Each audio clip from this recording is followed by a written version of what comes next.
오늘은 4월 17일 수요일입니다. 고난 주간 우리 수요일인데요. 오늘 말씀은 마태복음 27장 11절부터 26절까지의 말씀입니다.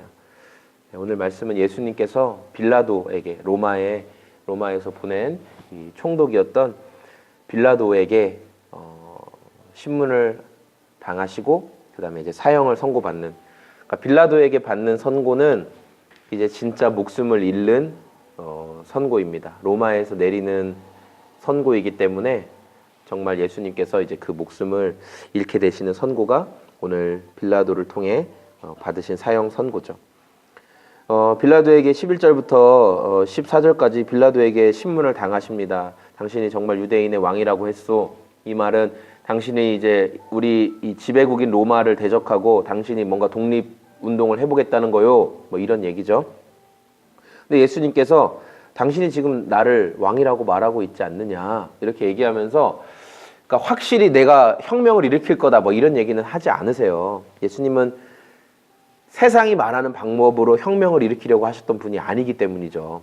하나님 나라의 방법은 전쟁을 일으켜서 혁명을 일으키는 게 아니었으니까요.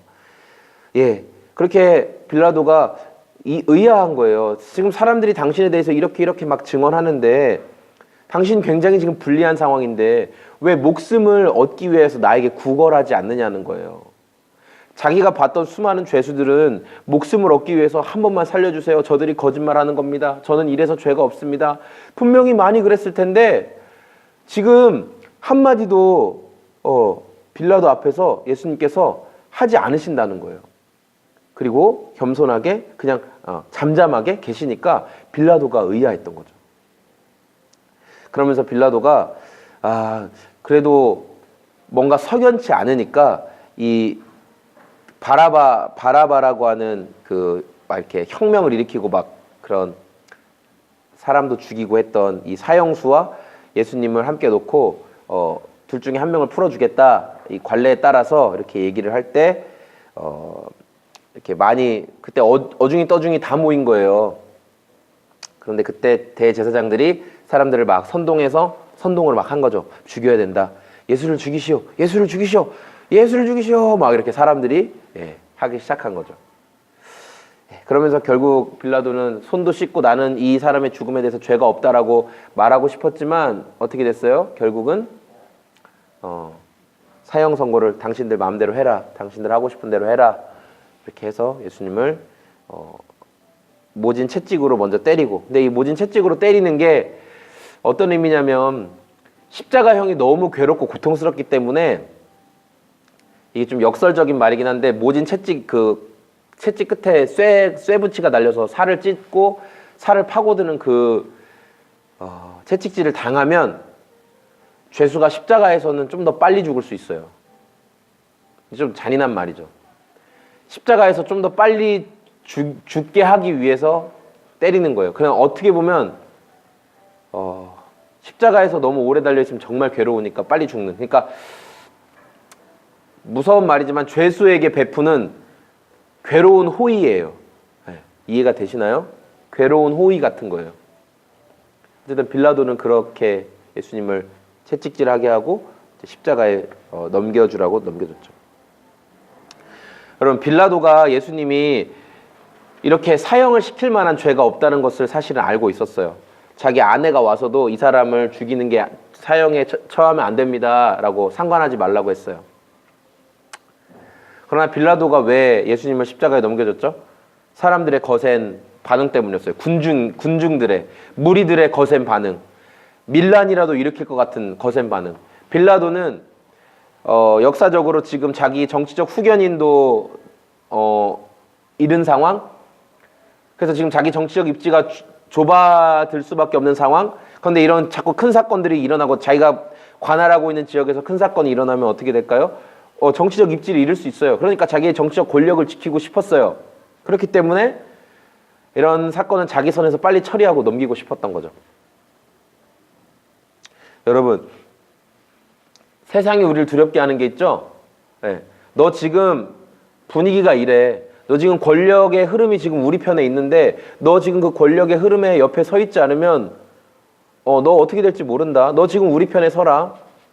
법치든 뭐 정직이든 이런 거는 필요 없고 우리 편에 서. 일단 내 편에 서면 너는 지금 뭐 좋을 거야.